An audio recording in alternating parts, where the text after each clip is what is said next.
your registration.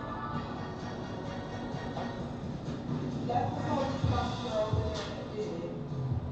With the black man.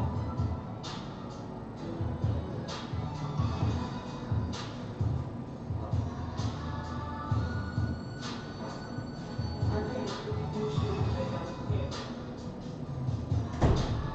I can't believe they just did it to the motherfucker.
Shalom, Israel.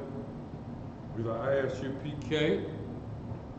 We've been coming to you since 1969. Started on 1 West 125th Street, Harlem, New York, under Commandant General Yohanan. And since that time, we've been bringing forth particular truth in this world, and that truth is that so-called blacks, Hispanics, and Native Indians are in fact historically the lost children of Israel as described in the Bible, the lost sheep of Israel as described in the Bible. I'm Officer of 1,000 Mashah coming to you from the Detroit camp. And this is the Monday night history class. In Detroit, we do our class between 3 and 5, believe it or not, because of slavery restrictions. Slavery restrictions. But if you tune with us from 3 to 5, on Monday night, you'll catch the slavery class. We're going to get to it. Let me get some scripture pulled up here. What we're going to deal with tonight is something that's real simple. And that is that blacks, natives, Hispanics are in fact the lost sheep of Israel.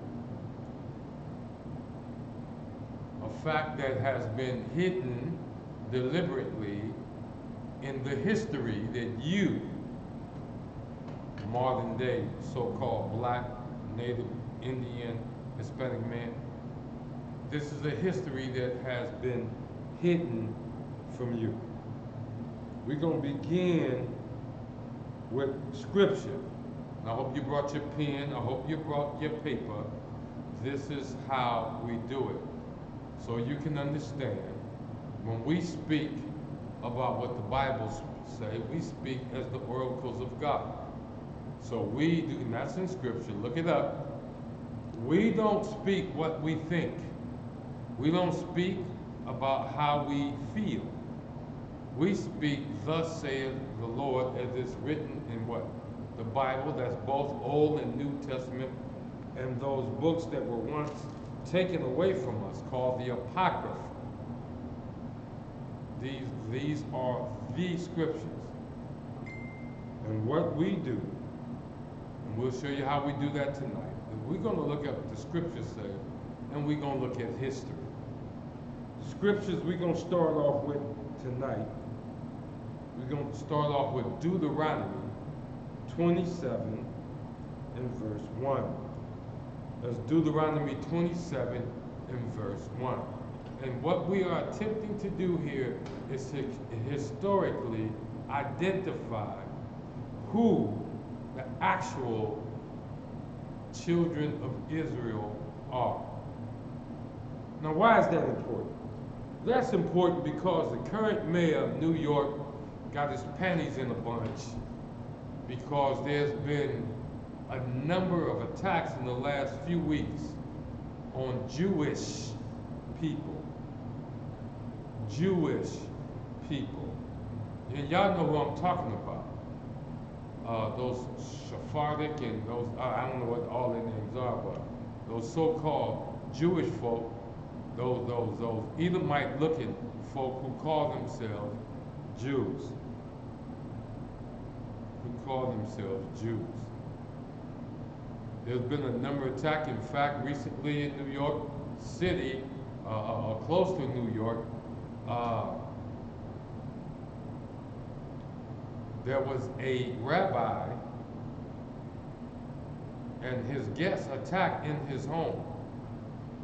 I think 5 people were assaulted, and then the alleged attacker went next door to their synagogue. And now they're claiming there's this great anti-Semitic movement going on among what they call domestic terrorists, and that a big target has been drawn on the Jewish people backs. Well, I don't know about all of that. If they got the target, I guess I don't care. I guess I really don't care. Because those folks who call themselves Jewish, first of all, are not Jewish. They're not Jews. They might be Jewish in that they stole our records and lived as they could according to the records, that they might gain to themselves great amounts of wealth.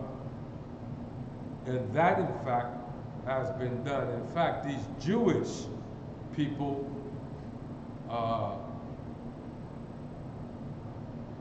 helped cause the end of World War I. These Jewish people at the end of World War II were given land, what is now called Israel, in a place called Palestine. And they got West Bank this, and they got Jerusalem that, and Tel Aviv this. The question always comes down to, even in the Bible, even in history, the question comes down to, how does the Most High feel concerning these people who call them Jews? Is he about to raise up right now because they call themselves crying out and come to their rescue? Is he about to come to their rescue and prove that they're his children? What does the Bible says about these worshipers in synagogues, these worshipers who call themselves Jewish? Well, we're going to read Revelations 2, starting at verse 8. In fact, we're going to go to verse 9. I'm going to give you a background on this. What these are the 7 churches that Yahushua is sending messages to, that Paul created. The 7 churches that Paul created. And Yahushua is speaking to them. We're going to start at verse 8. That's Revelations 2, verse 8. Now pay attention. Pay real attention. I want you to listen. Listen closely to what the scriptures have to say. It doesn't matter what I think or what you think. It matters what the scripture has to say. And this is in regard to them pasty folks who's calling themselves Jewish, whose capital used to be Tel Aviv, now it's Jerusalem,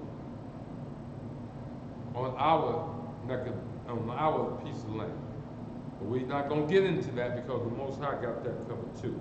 But let's look at them, since they, in the last week, they boo-hooing over the Hanukkah holidays where they got stabbed up, the synagogues got attacked, and all of this. Let's see who they are, and if they're justified in claiming, right, that the Most High will defend them, if they're justified in claiming to even be the children of the Most High. Revelation chapter 2, verse 8. And unto the angel of the church in Smyrna write, these things saith the first, the last, which was dead and is alive. So you see here that Yahushua is talking to this school. It's a school, like we have the school here in Detroit, the school in Philly, the school in New York, California, Nevada, the schools in Texas, North Carolina, South Carolina, Memphis, Florida, England, Puerto Rico, Haiti, Dominican Republic, Jamaica. This school is just like the schools of the ISUPK. These are places where the prophets study, the would-be prophets will go and study the word of the Most High to get a clear understanding. You see, prophecy is not about something coming up in his or her brain, and then they say, hey, this is what the Lord said. It ain't about that. This is what's going to happen. That's really not prophecy. Prophecy is saying, thus saith the Most High. Without our records, the word prophecy wouldn't be even used in the general population, because our records are so full of prophecy. But we're talking about and we're going to look at this from a prophetic and a historical perspective, these so-called Jewish people who was on the news this week with Governor Cuomo out of New York and their mayor, whatever his name is, out of New York, claiming to be the Lord's people, and they oh so sorely persecuted. Again, starting with verse 8. And unto the angel of the church in Smyrna, these things saith, write these things, saith the first, the last, which was dead, and is alive. That's Yahushua. I know thy works. He's telling that school. He said, I know your works. I know the bricks that you put in. I know what you're doing to try to get your people back to the truth of these laws, statutes, and commandments of the Most High, to try to get your people back to their culture, to stop being Hellenists, to stop being Americans. They're one and the same. So what I mean, a Hellenist, if you go to the Zondervan Compact Bible Dictionary and look up the word Hellenist, you'll find out that a Hellenist is a Jew, an Israelite, who lived under another culture as if they were another culture. Those are Hellenists. That's what Paul was able to say when they confronted him, say, you speak Roman? Can you speak Roman? Aren't you that Egyptian? They mixed him up with an Egyptian, a damn African, so you know he was black. Aren't you that Egyptian that led thousands of folks into the desert? Aren't you that murderer? He said, no, man, I'm a Roman. No, Paul wasn't a Hellenist, but it shows what Hellenist means, that it goes along with the same definition found in the Zondervan Compact Bible Dictionary. In the ISUPK, we refer to them as Jake and Jakettes. These are folks who are Americans, who don't know or won't embrace their what? Israelite roots. They don't know it, or they won't embrace the Israelite roots. They have chosen to live as Romans, to live as spiritual Sodomites, spiritual Egypt. They've chosen to do that, and so then they call themselves a number of things. They call themselves black, they call themselves Negroes, they call themselves African American, they call themselves American. They call themselves everything under the sun other than Israelites. And we're going to get back to that, but I just wanted to point that out. Verse 9, I know thy works and tribulations. You know we've been persecuted a long time. It's our fault because we still refuse to turn to the Most High and to return to obeying His law, statutes, commandments. And so therefore, we go through tribulations. We in tribulation right now. Think not.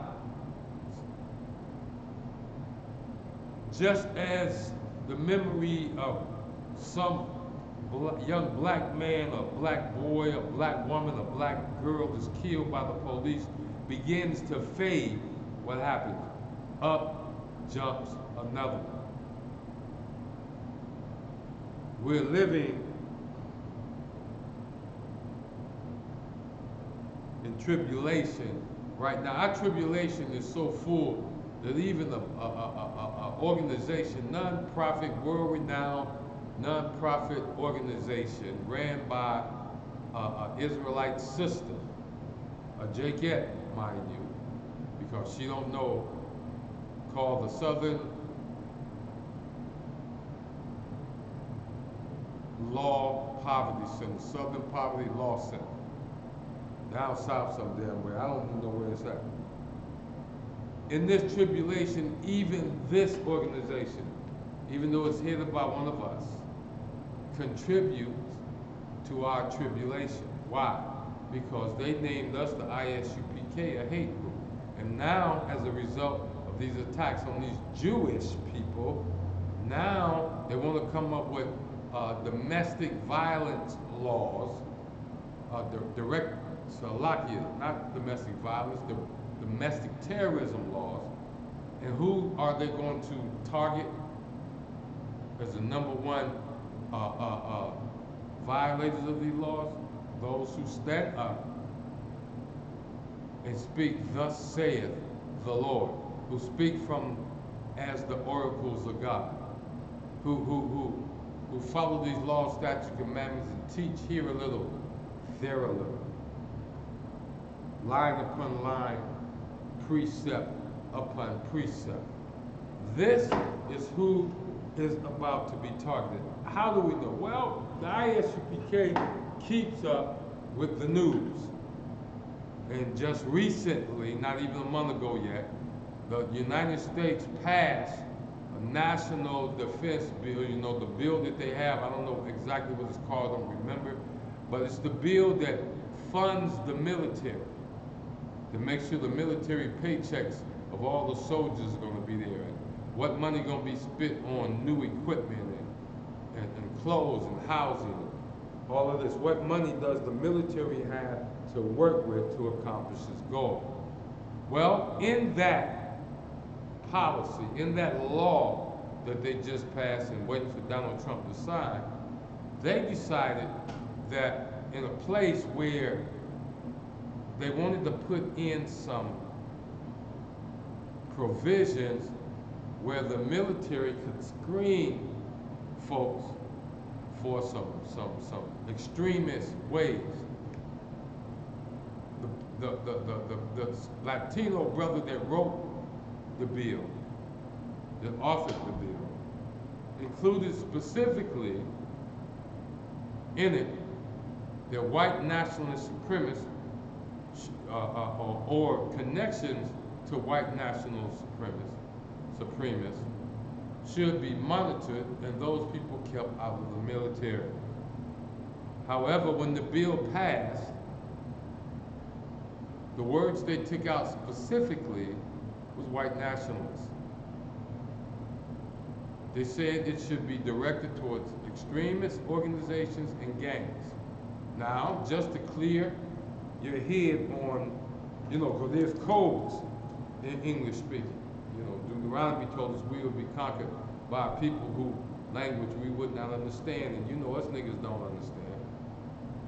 That's why we thank the Most High for Commanding General Yohanan, the other generals, and these captains and mighty men over us to help us understand.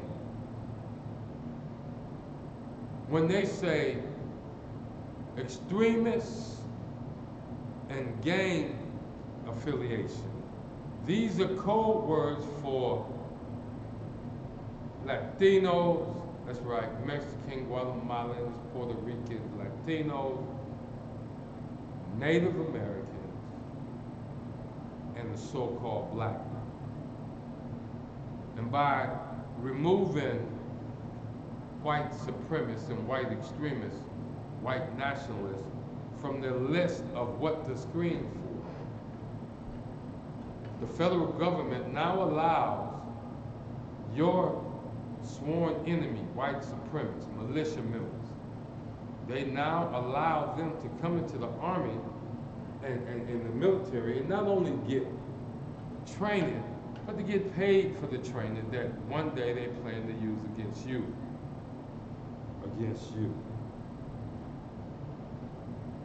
This is one of the main reasons we do this, to get you prepared and to tell you the truth so you can see it. That even if you don't hear us now, when enough of that truth come to pass, maybe then you find yourself at death's door, maybe then you will turn back to these laws, statutes, and commandments of the Most High. Let's keep reading. I know thy works in tribulation and poverty. He's talking to a church of Jews. He's talking to a church that is populated by Israelites. He tells them, I know your poverty. Now, are the so-called Jewish men as a people in poverty today?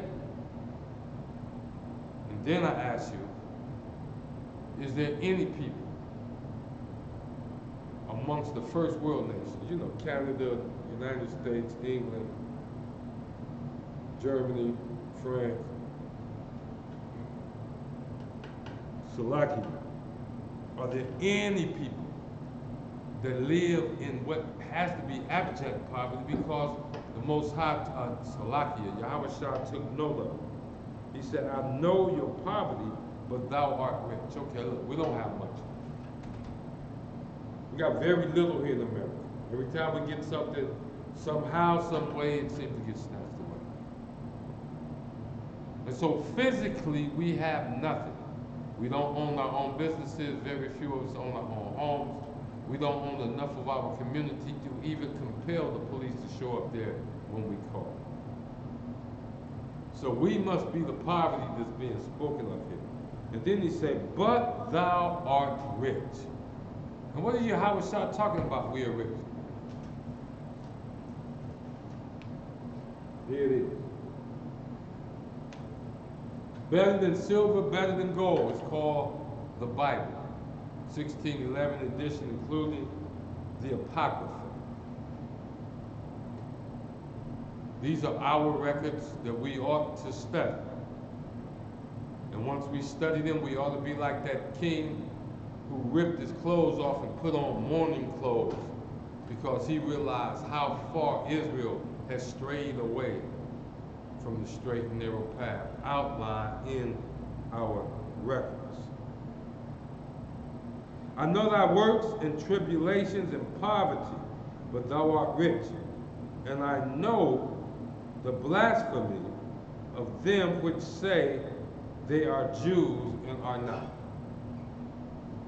Well, before I came into the truth, hell, before I was born, there was a people on the face of this earth calling themselves Jews. But they weren't Jews, and they are not Jews today. Let's read that again. And I know the blasphemy of them which say they are Jews and are not, but are the synagogue of Satan. That's what your so-called white Jewish man belongs to, the synagogue of Satan.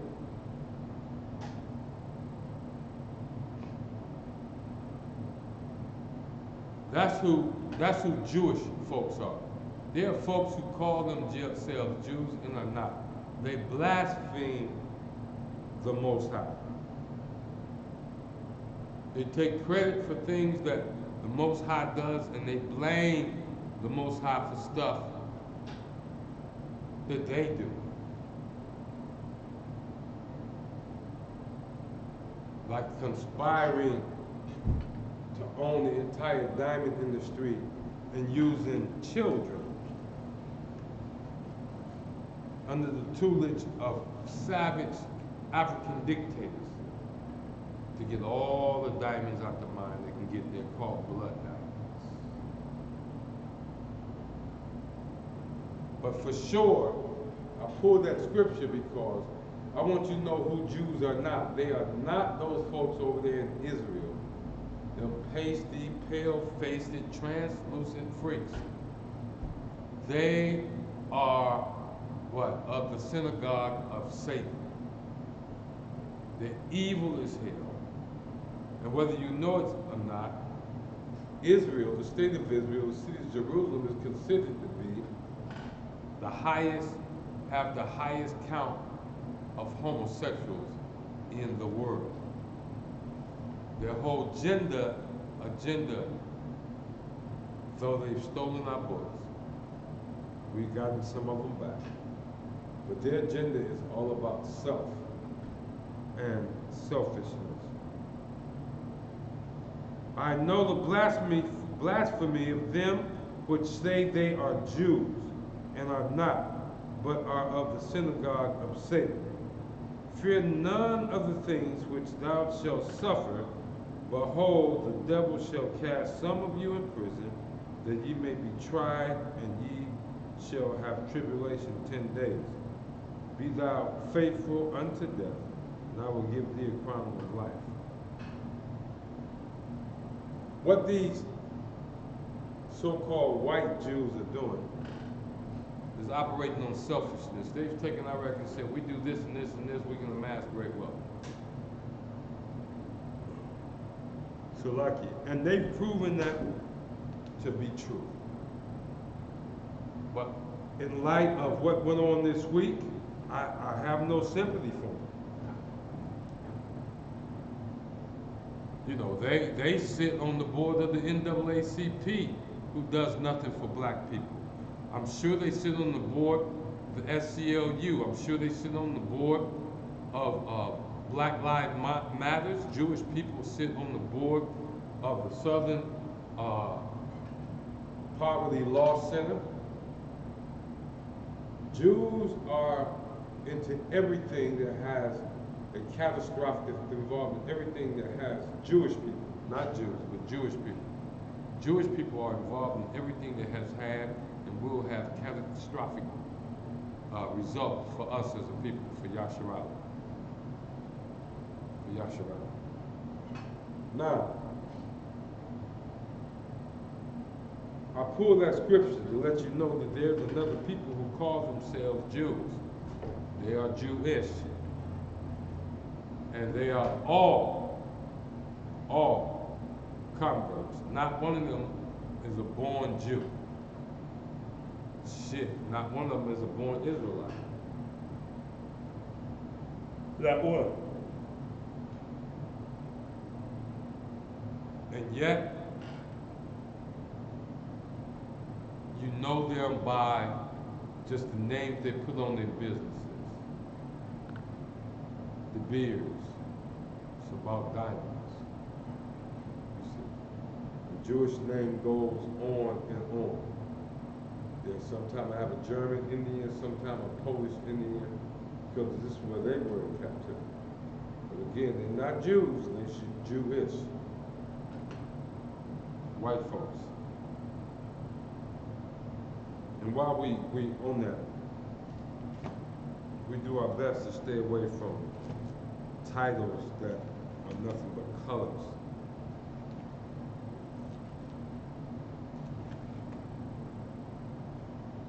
Nothing but colors. We try to stay away from that. We're going to get further into these numbers. Let me pull up Deuteronomy. We're going to Deuteronomy 27:1. And what we're looking at again is the historical connection, if there's one, with the biblical connection that's outlined in Hebrews 27:28.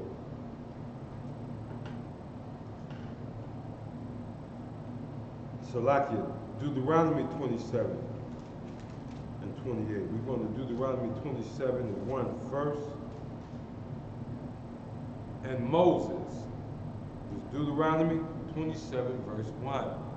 And again, we're going to look at this thing from the historical context. And Moses with the elders of Israel. Let's stop right there. We in America, in what they call a campaign season, because half the damn Senate, a number of folks in the Congress, and the president and vice president themselves are up for re-election in 2020. there's a number of people oppose them being there. And I know we get tempted to go out and vote. But how America is run, it ain't our business. America has historically done with us what they wanted to do.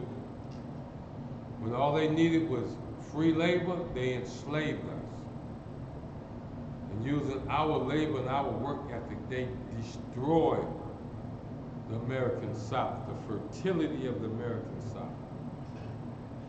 Here come along a brother, not long out of slavery, with a little squeaky voice as a result of what he was exposed to as a child. And here he comes. And he say, if you simply rotate your crop, he say, if you come to understand your crop, that some of the crops you plant takes nutrients out of the soil, while other crops you plant put nutrients in the soil. Brother George Washington Carver, noted, world famous, noted botanist and scientist.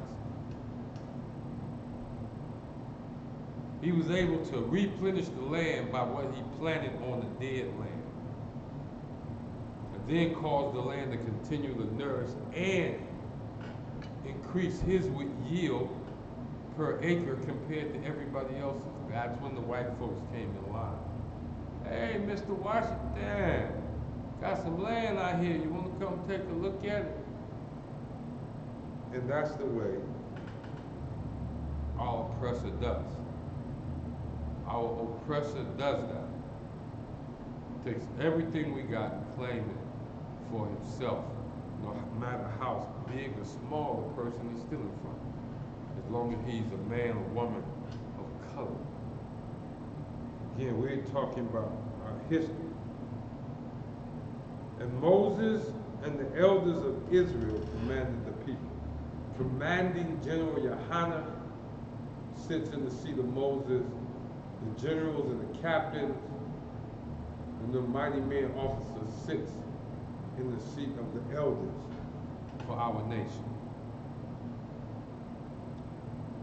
And the elders of Israel commanded Moses with the elders of Israel commanded the people, saying, keep after the commandments which I command you. Keep after, A-F-T. In other words, he's saying, wholly keep the commandments which I command you this day, and it shall be on the way when you shall pass over Jordan unto the land which the Lord thy God giveth thee, that thou shalt set up great stones and plaster them with plaster. And thou shalt write upon them all the words of the law when thou art passed over. Here's Moses giving the children of Israel, and I'm going to use that designation because I really need you to find the connection yourself. The first time I read Deuteronomy 28, I was blown away. And I understand that the sheep of the Most High hear his voice. So we're going to present it to you. Moses and the elders telling the people, keep the commandments which I command you this day.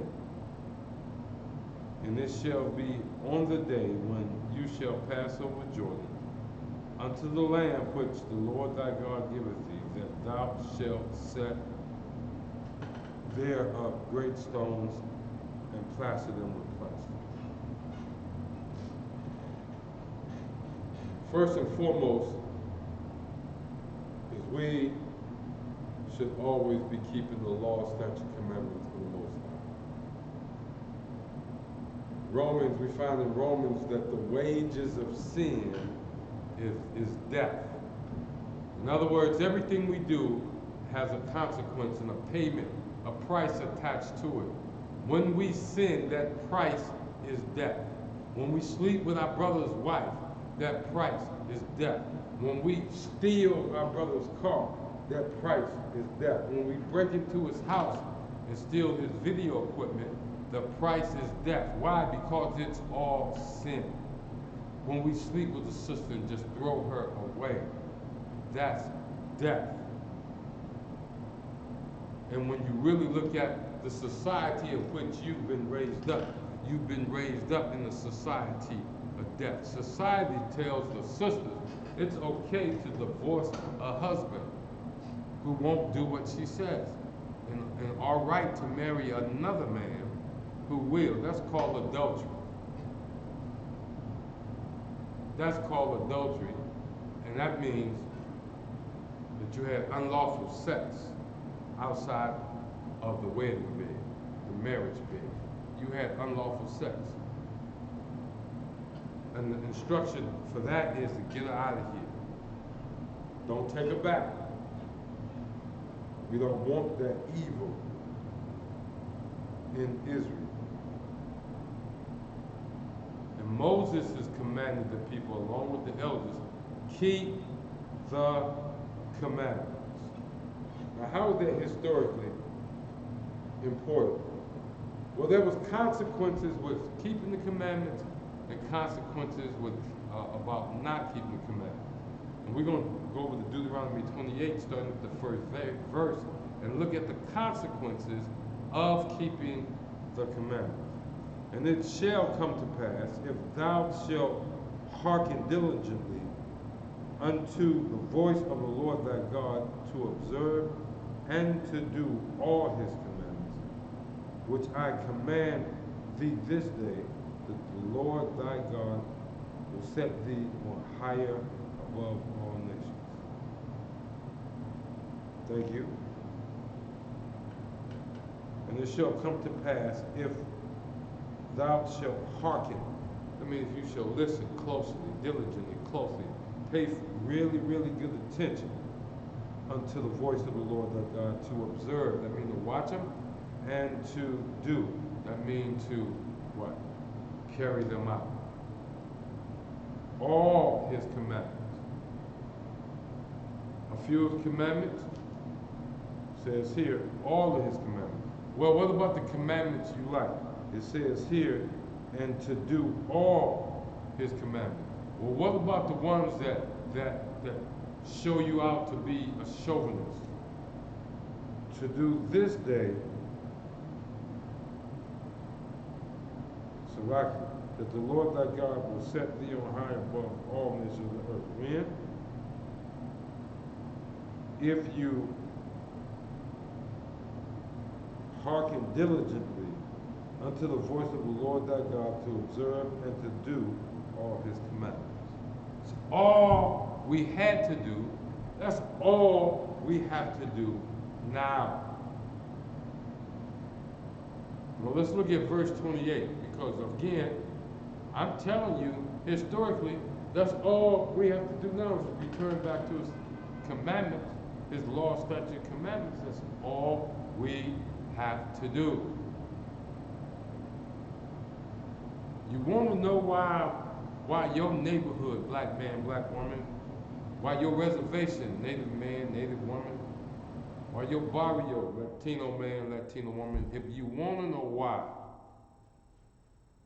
the place where you reside in this earth is so full of hell, come on into the school.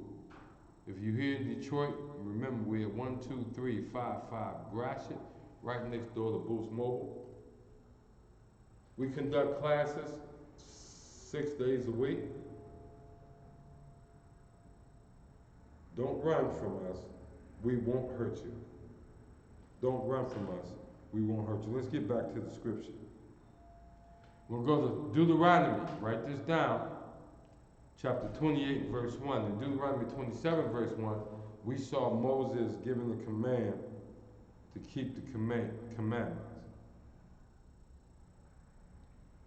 Even though his compadres are hurting, they ignore their own pain and do what they have to do. That's what we have to do here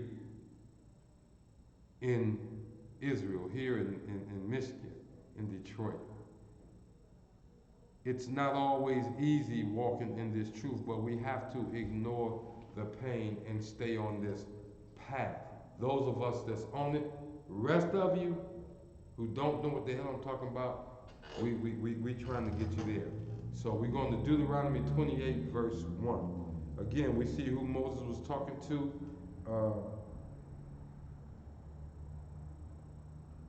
The children of Israel. Verse 28, Salakia, chapter 28, verse 1. That's Deuteronomy chapter 28, verse 1. And it shall come to pass. When you read that in the Bible, look for it. You can set, you might not can set your clock by it, but as sure as the sky is blue. If the Bible say it shall come to pass, that thing is going to happen. That's what that means. That thing is going to happen. 28 verse 1, and it shall come to pass, if thou shalt hearken, here we go, diligently unto the voice of the Lord thy God, to observe and to do all his commandments, which I command thee this day, that the Lord thy God will not set thee on high power. Salakia. And it shall come to pass, if thou shalt hearken diligently unto the voice of the Lord thy God, to observe and to do all his commandments, which I command thee this day, that the Lord thy God will set thee on high above all nations. There it is. Moses told Israel right after coming out of Egypt, if they obey the law, statute, commandments of the Most High, they'll be set above all nations. Now watch this. What nation is set above all nations today? The answer is absolutely zero. Because there's enough nations with enough power to rival even the powerless nation, the most powerful nation. That's why you don't see the United States moving too quickly. Donald Trump ain't stupid. That's why you don't see him just rushing in, all gung-ho and everything, and sometimes he brings some folks back. But you best to believe he's scheming. He's scheming. He's trying to be the most powerful force on the planet.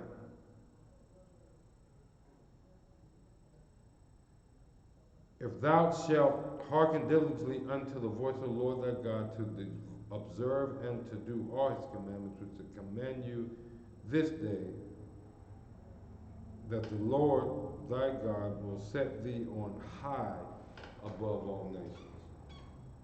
This is the Bible speaking. Let's compare this to history. The Bible says if we obey the Most High, we'll be set on high over all nations. That means we have the baddest army. We can go where we want to. Hell, while they'll need passports to get into our territory, we won't need passports to go anywhere. But that didn't happen. What happens when we look around in the barrios, when we look around on the reservations and in the hoods, we find a destroyed people, a lost people, a people that has been so Romanized that they voluntarily practice Christmas and Thanksgiving. They voluntarily practice New Year, and they probably voluntarily practice what? Valentine's Day, St. Patrick's Day, Easter, and the list goes on and on and on. Which I command thee this day, that the Lord thy God will set there on high above all the nations of the earth. Now, it sounds like he's trying to get us to understand. Moses is trying to get the people to understand. All you got to do is obey. Now we're going to skip down to verse 15 because there was a consequence for obeying. And listen to what he said, what happens if you disobey. Deuteronomy chapter 28, verse 15. But it shall come to pass. That means if you don't accept the previous offer, a second one's on his way, and this is what? But when that second officer, when it comes to pass, if thou wilt not hearken unto the voice of the Lord thy God to observe and do all his commandments and his statutes which I command thee this day, that all those curses shall come upon thee and overtake thee. Verse 16.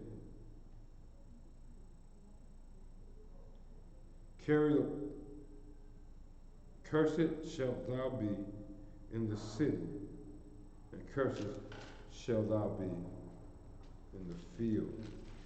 It's Deuteronomy 28, 15, Salakia 15 and 16. 15 clearly says there's going to be consequences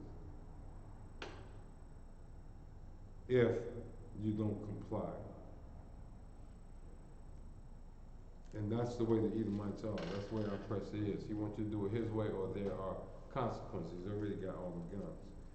But we don't want to fight with that right now. What we want to do is find you in the Bible and in history. And in doing so, watch how the Bible and history connects themselves. He said, cursed shalt thou be in the city, and cursed shalt thou be in the field. Last higher, first fire, that's the field. The field is where we normally work, the majority of us work. And so when he said, cursed shall you be in the field, cursed shall you be in your work. If we don't obey. Remember, this is the contingent. If this, then that. You see. So if you obey, then you'll be set on high above all the nations of earth. But if you didn't obey Israel, then what was going to happen to you? You was going to be cursed. You was going to be cursed. So, we're in Deuteronomy 28.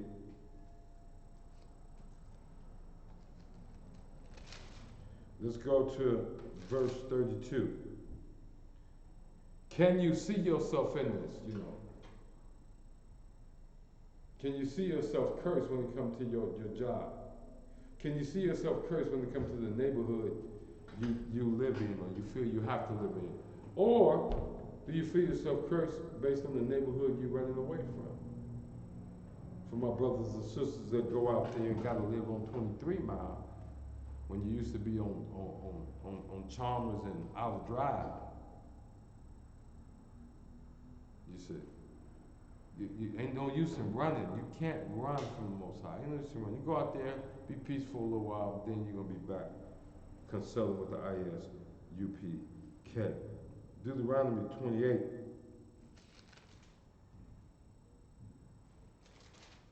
Let's go to verse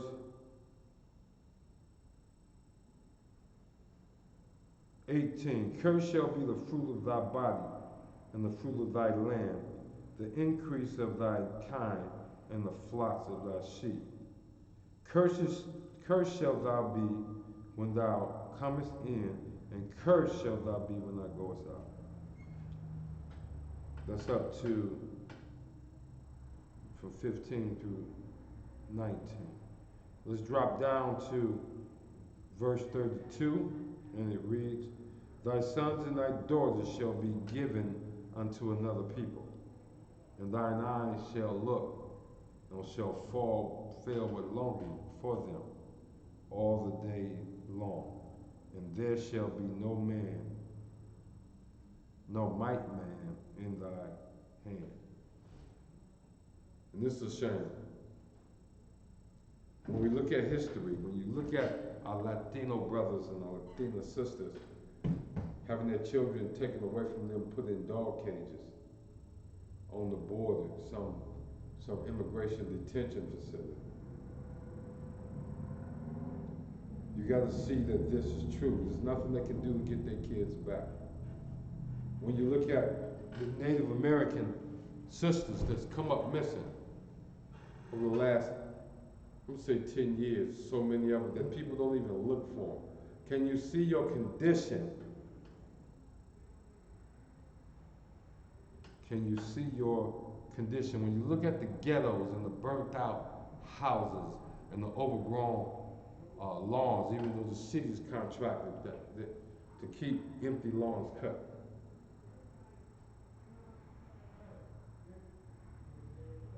Have you look at the plight of the so-called African American? Last hired, first fired. No peace in his home, no peace on the street.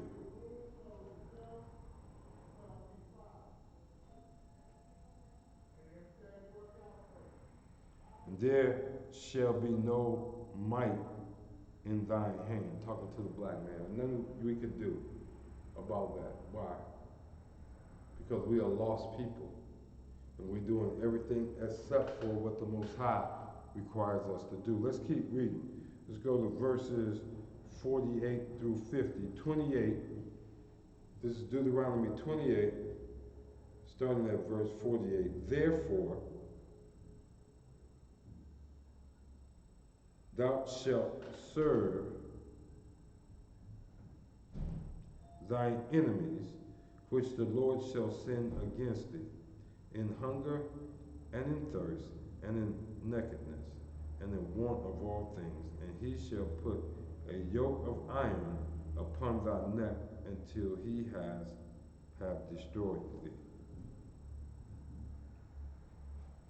Until he has destroyed thee. So the Most High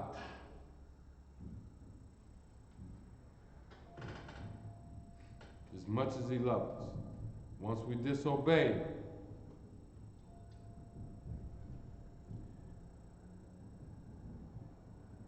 the enemies that he sends against us are our way of learning how seriously he is about the love of Israel. When he sends those enemies to us and we defeat them, he's letting us know he don't care about the other nations. But he said over the pocket, for they are as nothing. The other nations are as nothing. But if we don't turn back, we'll find ourselves fighting each other. We'll be fighting each other. We'll be killing ourselves instead of uplifting the other, our oppressor.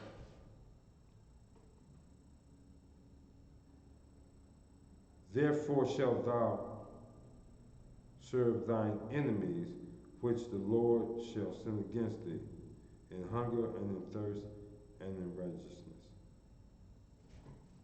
In hunger and in thirst.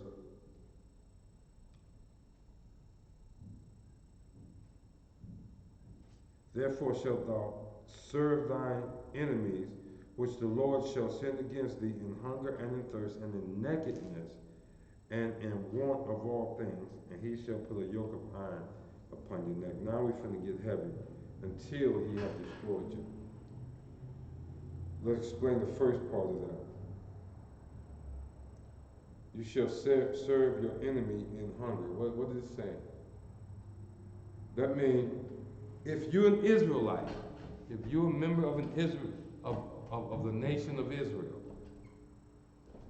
and Israel has turned away from the Most High, you won't be able to grow or raise your own food. Because you're going to serve your enemy in hunger. What does that mean? That you have to be dependent upon your enemy for your food. Even though a lot of our communities are considered food deserts because there's no major grocery stores within a mile of that area. Other students are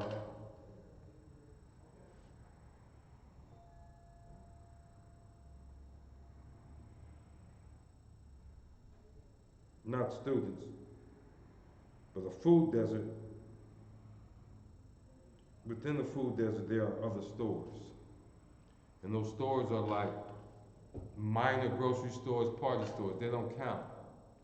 And that's where a lot of our people eat. But do you know, if those stores cease to carry the garbage product that they carry, that they call food, right? These foreigners, these sidekick oppressors, We know who our main oppressor is, but everybody else done bought into it. If they were to close, then we couldn't feed ourselves after about 3 days.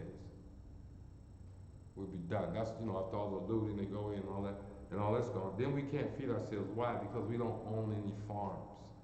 We're serving. We have to go to our oppressor just to eat. That's serving in hunger. You're going to serve your enemies in hunger. In other words, your enemy determines what you eat and how healthy you eat. That's not happening to anybody on the face of the earth except for a distinct group of people. That's so-called Black Americans, Hispanics, Natives, Mexicans, the Negro. It's the Negro. Whether the Negro is found in Paraguay, whether he's found in Belize, whether he's found in Cuba, or whether he's found in South Wales, in London, in Jamaica, Kingston, it doesn't matter. We suffer every place. In fact, the Bible teaches you shall be identified by the curses. So since we want to integrate so bad and want to call these folks over there in Israel the Jews and don't want to admit that we are, and we scared. I don't know why we're scared once you see this. But we're going to keep on reading. Verse 49. The Lord shall bring, hold on, let me back up, still in verse 48. Therefore shalt thou serve thine enemies, which the Lord shall send against thee in hunger, and in thirst, and in nakedness, and in want of all things. Hunger. Like I said, we don't own no grocery stores, no farms. We don't own no slaughterhouses, none of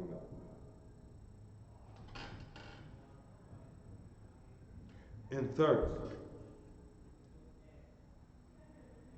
Do you know it's now illegal in the state of Michigan to collect rainwater?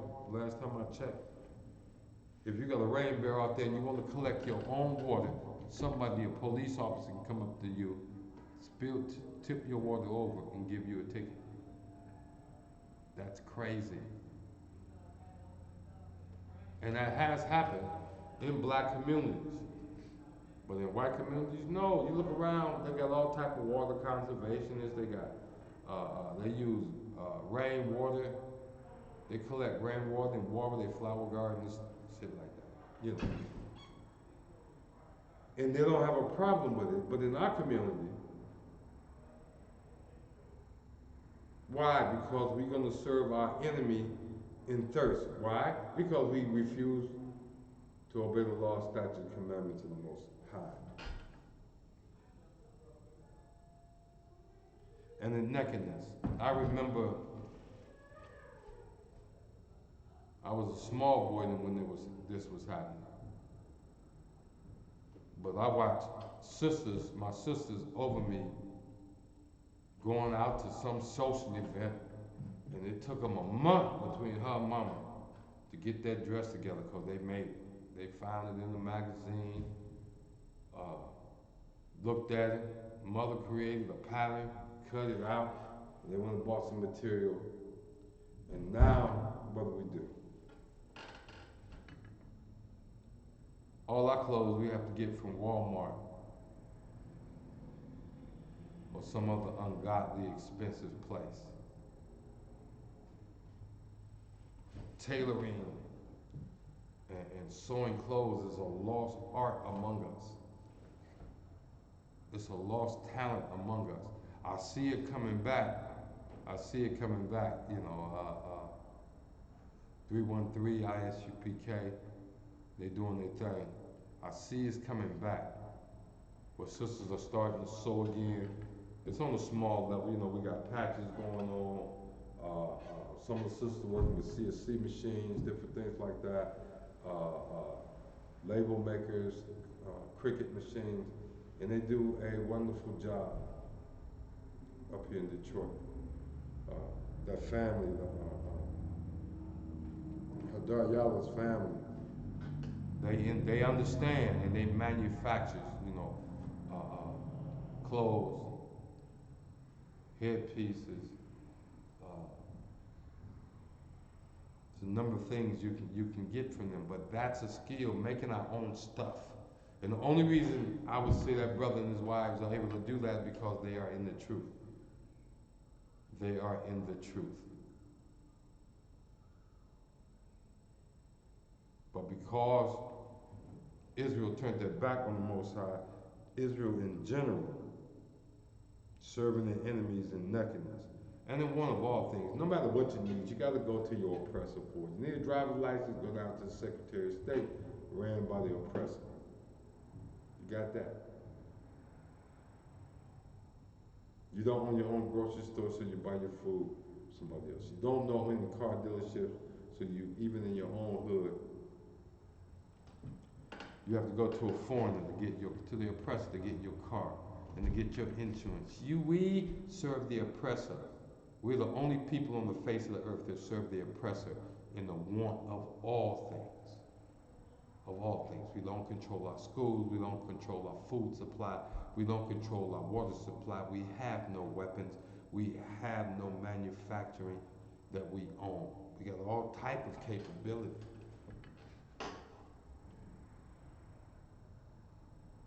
But that's because this prophecy is true. We turned away from the Most High, now we suffer this way. And he shall put a yoke of iron upon thy neck until he have destroyed thee. That right there was the kicker. Tell me anybody else, as a people, a nation of people, was taken into captivity, into slavery, and a physical yoke of iron was placed around their neck.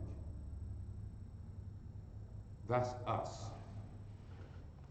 That's us. We are Israel.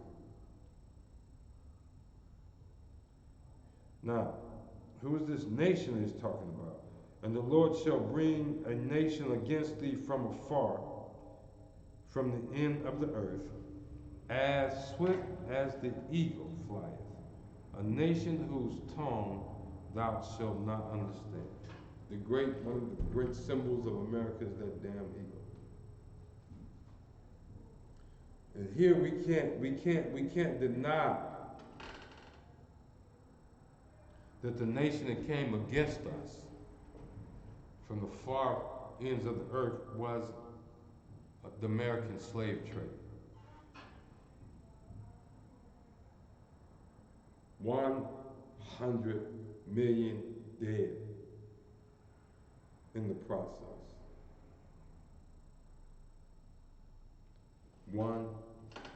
Is that right?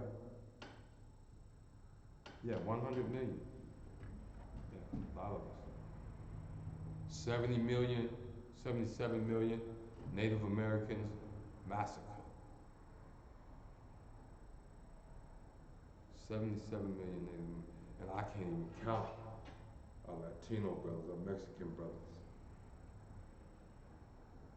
our Cuban brothers, our Haitian and Dominican brothers. I can't even begin to fathom.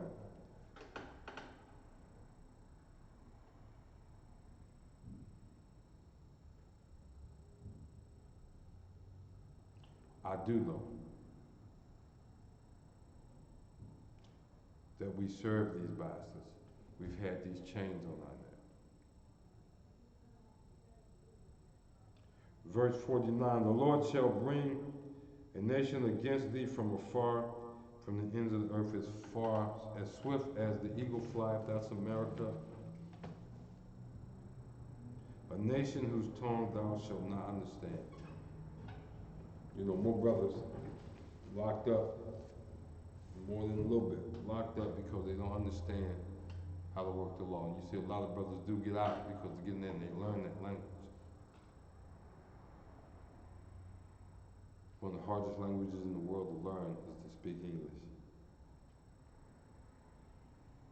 Why? Because there's verse 50, a nation of fierce countenance, which shall not regard the person of the old and the new, and show favor to the young. Oh, it says, Salakia. A nation fierce countenance, which shall not regard the person of the old, nor show favor to the young. You know, they beat a 38-year-old Rodney King down to death, just like they will a 14-year-old who don't pose a threat at all to him, just like they did a 17-year-old teenager. Even though the police told the man that killed him, leave him alone, don't follow him, just leave that boy alone. And that man never did a day in jail for that murder. We live in oppression. We live in tribulation. Verse 50, a nation of fierce countenance, which shall not regard the person of the old, nor shall show favor to the young. And that's how we treat it today. We're looking at history. My question is, how can you deny, with just those few verses, how can you deny that we are Israel? No nation on the face of the earth, no people on the face of the earth other than blacks, Hispanics, and so-called natives are suffering the plagues of the Bible. That's how we know. The Bible doesn't say that the Israelite person, the Jewish person, the Jew who disobeys his law are going to own massive gold and diamond fields. It doesn't say that they're going to own Hollywood and all the media. It doesn't say that. Well, that's what the Harvey Weinsteins and these Jewish folks, this is what they've done as a people. Everybody that beef with them, it's a money thing. If it's not a land thing, it's a money thing or a land thing. You see? So how can you not see that you are Israel when we look at these scriptures?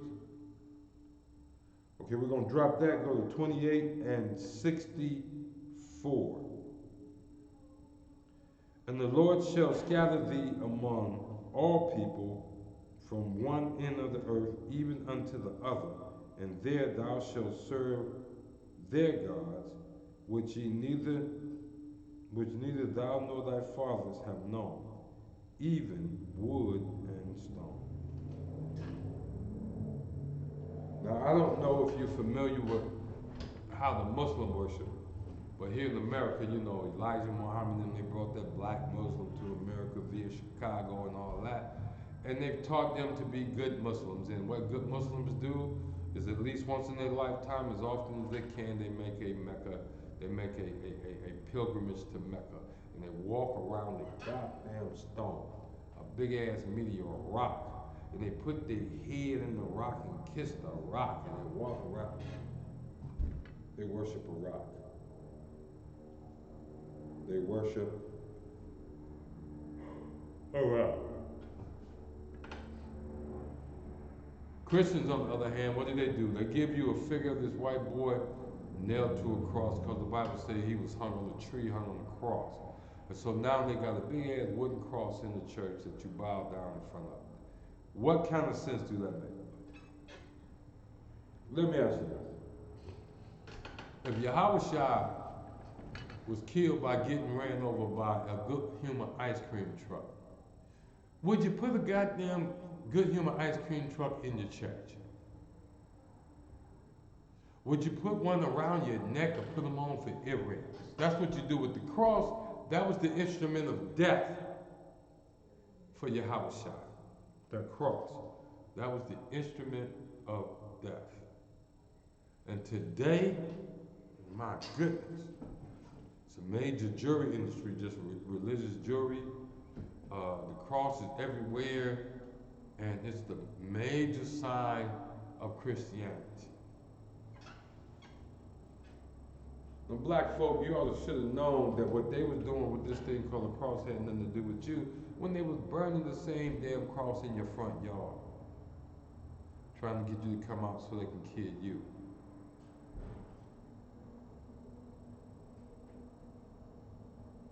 You forgot it was your sons and husbands that hung from the crosses too.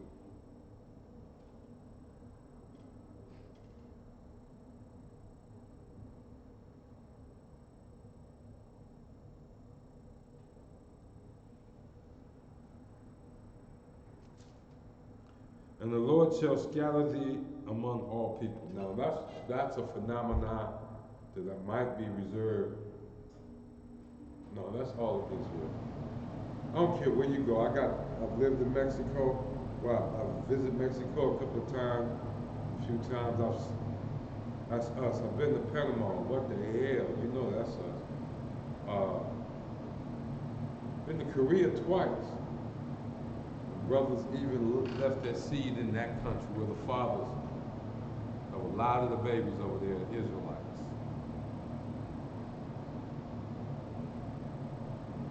A lot of the babies over in Korea are Israelites. I done grown. I was over there in the 70s and 80s. Here it is 2000 plus. So no telling how many more Israelites are left in Korea living second-class citizens. They're second-class citizens, relegated to the gutters of their community. Let's get to the kicker. Deuteronomy 28 and 68. All I'm asking you to do is look at these scriptures and compare your history, your living, what you know about history, to what the Bible said. So lock it.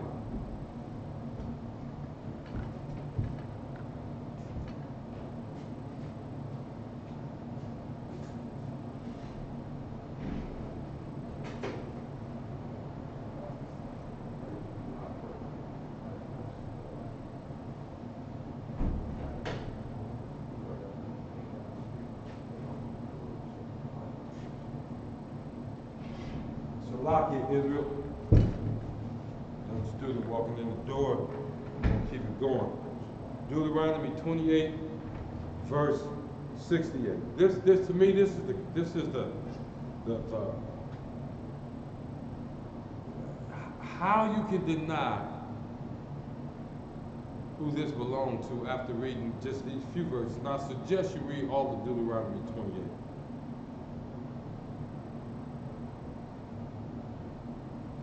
How you can deny that you're Israel, as I don't know. It reads, you want to read that from your student? Deuteronomy 28, verse 68. Read out loud, lift up thy voice.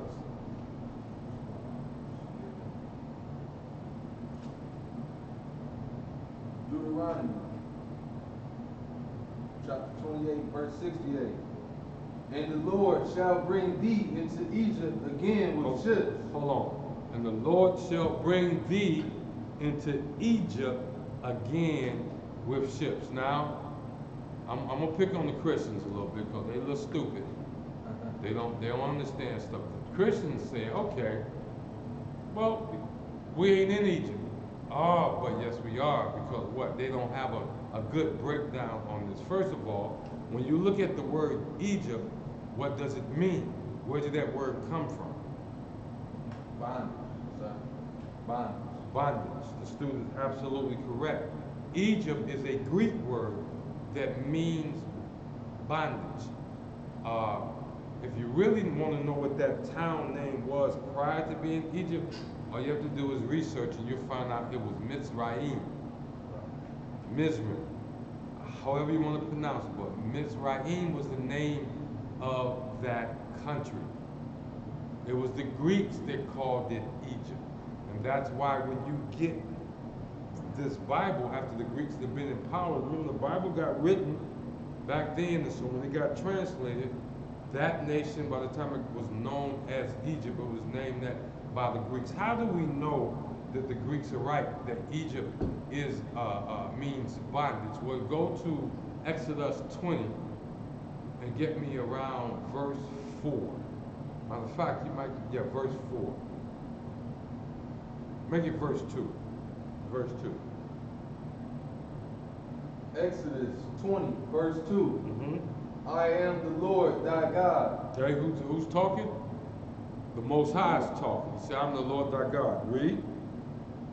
which have brought thee out of the land of Egypt. Talking to Israel, say, I brought you out of the land of Egypt. Read. Out of the house of bondage. Out of the house of bondage. The Most High himself in Exodus lets us see that Egypt, right, really is a metaphor for bondage. Egypt means bondage. So when we read, pull up Deuteronomy 28:68 again. When we read Deuteronomy 28 and 68, and said, the Lord shall bring you into Egypt again. He said, I'm bringing you into bondage again, and this time he's going to do it how? Deuteronomy chapter 28, verse 68. And the Lord shall bring thee into Egypt again with ships. With what? With ships. On carts. Ships. On airplanes. Ships. You're going to walk back into Egypt like you walked out. How do you say he's going to bring you? Again, with ships. With ships. Now, what a lot of people don't understand is that he's going to take them back in ships, but Moses, when Moses led them out, they walked out. And they walked for a long time in the desert. And really, they only had the 11-day journey from where they left Egypt to where they were into the promised land by foot. So really, why would the Most High need ships if you're talking about the same geographical location that they were going to return to? He wouldn't need ships to do that. He wouldn't need ships to do that. But the previous verse said, I'm going to send a people against you to be your enemy that's going to come from a faraway land. And what did those people bring? They brought ships. They brought ships. Read. By the way whereof I spake unto thee, thou shalt see it no more again. Now what Moses is saying is, if you look around you, this way, this promised land, if you mess around and disobey the Most High, the promised land that the Most High is going to take you into, you won't see it no more. He's going to ultimately throw you out when you turn your back on it, and you won't see it no more. How many of us in America, so-called black, so-called Hispanic, so-called natives, been to Israel? Not a lot. Not a lot. Very few. Haven't seen the promised land. See, that's why we need to turn back to the Most High. That thou see it no more again. Read. And there ye shall be sold unto your enemies. Shall be what? Shall be sold unto your enemies. Let me clarify something here. You say you're going to be sold. You know, you sell possessions. If I got a litter of blue-nosed pit bulls here, I can sell them because what? I own them. They're my possessions. You see. We already was told you was going to have a yoke of iron put on your neck. Showed that you was going to be a slave. But the thing I'm going to point out here is who you're going to be sold to. Did it say you're going to be sold to your friends? Unto your enemies. To your relatives. Unto your enemies. To a loved one. Unto your enemies. You're going to be sold unto your enemies. And guess who you've been sold unto ever since you've been here? You've been sold unto your enemies. Now, when you get that through your head, guess what your enemy doesn't want you to do? Your enemy is not inviting you to live next door to him in his neighborhood. Your enemy is not inviting your kids to have play dates with his kids. You see. We were sold unto our enemies. Read.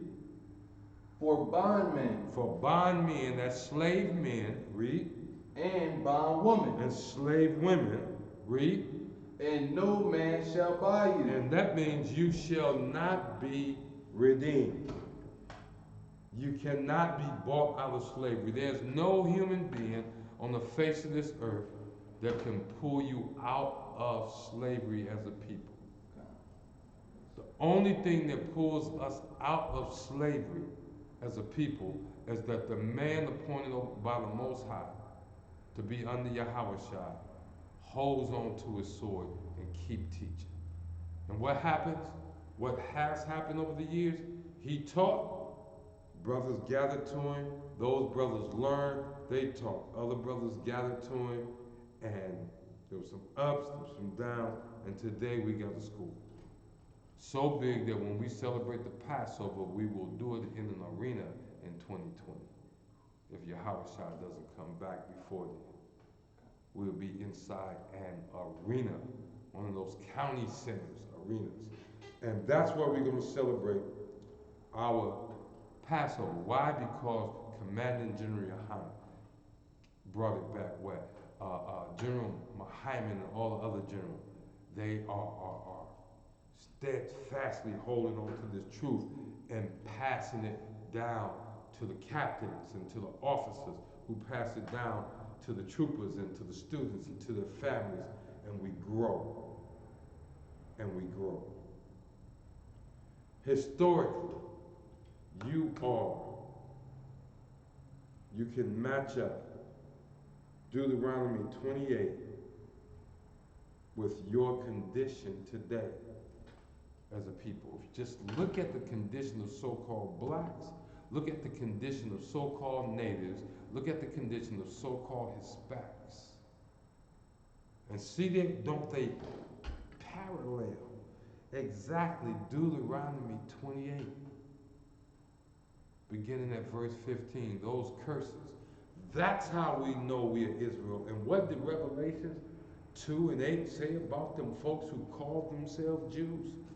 That over in our land right now, even the ones here, the Harvey Weinsteins and all of these folks, the Norman Lears, all these so-called Jewish people. What do the Most High say about them? Revelations 2, verse 9, reads as follows. I know thy works and tribulations and poverty. That's talking to the true Israelites. But thou art rich. How are we rich? Because we have the law, statute, commandments of the Most High. That's all we need to survive, is follow those. And I know that blasphemy, and blasphemy, that's something the Most High hates. I know the blasphemy of them which say they are Jews and are not. Now these folks over here, Israel, they call themselves Jews, but they know they're not Jews. Guess what? The so-called Egyptians know they're not Jews. That's why even back in the early 60s, late 50s, one of the kings of Egypt told these Jewish people, look, you'll never have any peace in the Middle East because you left here black and now you back white, and everybody know that's not right. We know you're not the real Jews. You see.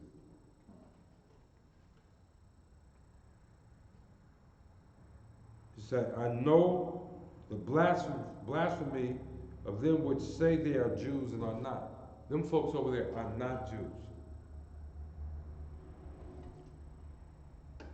but are of the synagogue of Satan. You see.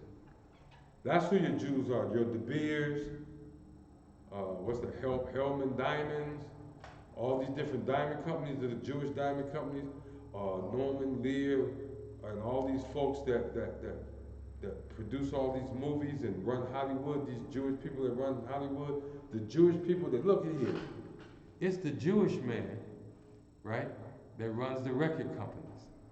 So it's the Jewish man that took your little thug out, wannabe gangster rap and turned him gay as hell, Salaki, homosexual. That's why he walks around wearing skinny jeans and riding a goddamn big wheel on the commercial. What the hell? Totally effeminate, totally a punk. Men being punk, wearing makeup and mascara. It has been the Jewish man, right, behind the scenes that put Wesley Snipes in the dress. It's the Jewish man to tell Vin Rames he had to play a punk. He got to play some type of homosexual in the movies. And the brothers go for it. Very few brothers didn't have to put on a dress. Martin Lawrence ain't one of them brothers. You see what I'm saying? Tyler Perry ain't one of them brothers. You got Mud Deer and you got Big Mama. Played by men. And the sisters had no problem with that, you see. Had no problem with it. I have a question, sir. Come. Oh, what you saying heavy because I looked up a couple of Jewish ran prominent companies in America, Mm-hmm. and some of them it says like Basket Robbins, the ice cream, Mm-hmm. Dunkin' Donuts, Mm-hmm. Starbucks. Everybody loves Starbucks. Mm-hmm. Facebook and Google, Mm-hmm. H&R Block, Toys R Us, DreamWorks, and WB. So a lot of the movie TV, like you said. These are Jewish-owned companies. Kind. But the Bible says if the Jew, if the Israelite man and woman disobeys the Most High, they're going to find themselves in, and I'm paraphrasing, abject poverty, in want of all things. They're going to serve their enemy in want of all things. Naked, in hunger, in want of all things. I mean, they ain't going to have shit. So how in the world can you own the diamond industry, own the mass media, own all the mass media, right? Own all types of other companies as a people, and per capita be, if not the richest, one of the richest companies in countries in the world, and still be the Jew identified in the Bible. When the Bible said Judah mourneth, the Bible said Judah mourneth. You see, the fake Jews ain't mourning. That's who they are. They're fake Jews. They're not mourning for anybody.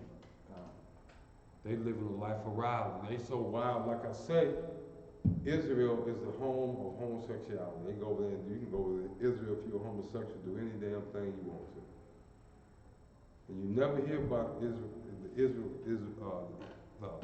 fake Israelites HIV rate. You see, but we do know in America, among homosexual men, 1 in 2 are infected with HIV. So they may have a problem getting the medication. Why? Because they are Israelites, true Jews. True Jews, you see. And we suffer because we turn our back. We suffer because the prophecies said we were going to suffer. Nothing we could do about it. But it said, another scripture said, you'll go out against your enemy one way and you'll have to flee 7 ways. How did that fit in our history? Remember, you might not remember, but when I was young, they used to have freedom marches, freedom bus rides, and go down and march through Selma, Alabama, and the bus Montgomery boycott, you know. And what has been the result of that? Black men still get hung in trees, shot down in the street, put in jail for an exorbitant amount of time, either for nothing or for a crime that a white man will go to jail for less than 1% of the time. So the idea is we have to what?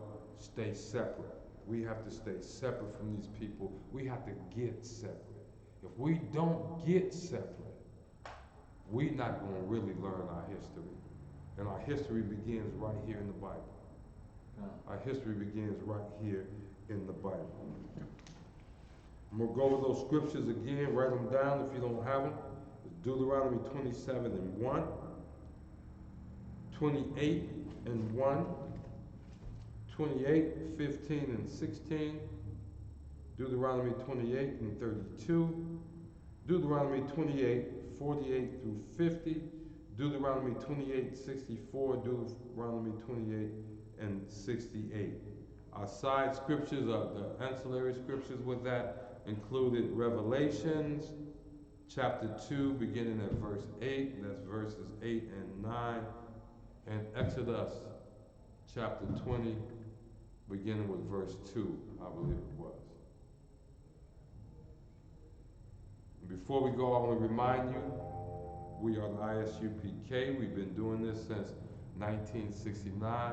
revealing to our people who they really are according to the Bible. Under Commanding General Yohanan, we intend to bring our sword back wet. Shalom, Israel. Bahashem Yahushua Barak. Thumb to my brothers and Yahweh Shema Lathel. Shalom, Yahweh Shema Alatha. Bahashem Yahushua to my sisters. Shalom, Israel.